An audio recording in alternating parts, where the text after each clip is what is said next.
Have you ever wondered why we are seeing dramatic increases in health problems since our great-grandparents' time? 100 years ago, people mainly lived and worked outdoors. Many were farmers. Clothes were hung outside to dry. Children played outdoors.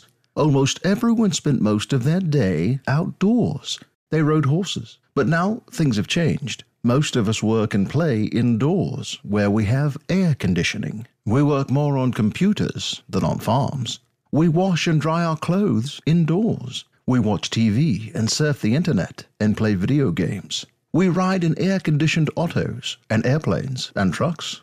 We even swim indoors. So what does all this indoor activity mean? Less sun. Could less sun be associated with more disease? Let's find out.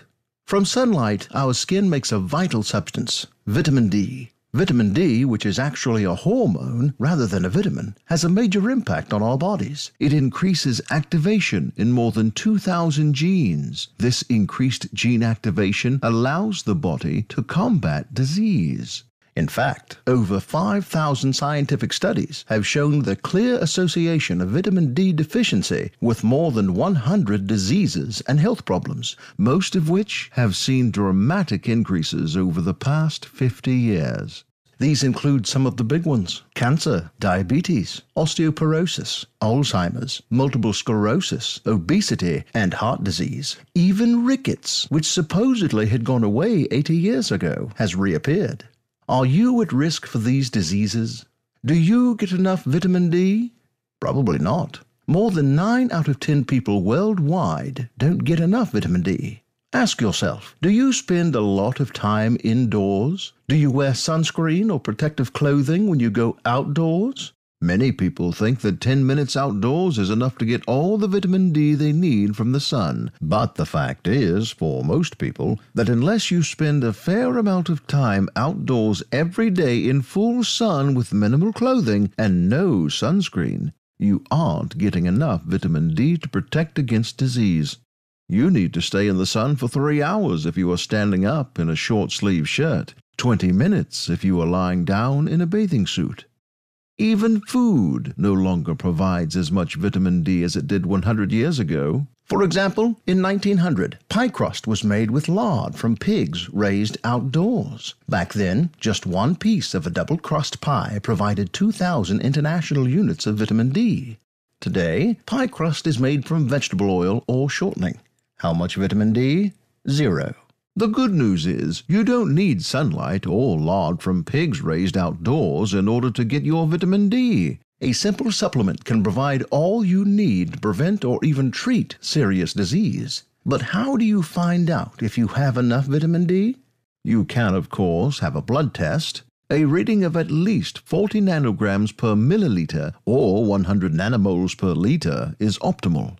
Or you can do a quick, easy test on yourself. Just press hard on each of your shin bones, and then on your sternum, the bone in your chest between your lowest ribs.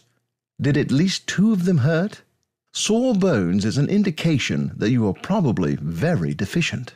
So, let's say you are deficient. This is very likely if you have a major disease or are elderly, have had recent surgery or illness, or you are pregnant. A breastfed infant would also be at risk. How much vitamin D should you take? This, of course, would depend on your individual situation, but many studies indicate that 4,000 international units daily is necessary to bring the average adult up to 40 nanograms and maintain this healthy level. If you know you are at risk for being deficient, you might want to start with a larger dose. You may also want to take more than 4,000 international units of vitamin D daily if you are elderly, obese, or plan soon to get pregnant or have surgery. You should start feeling noticeably healthier and more energetic within a few days to weeks. Are people starting to notice the benefits of vitamin D? You bet. When one doctor raised all of his patients' levels to 80 nanograms or 200 nanomoles, he noticed that no matter their age or health condition, their average of 4 office visits per year dropped down to 1 visit.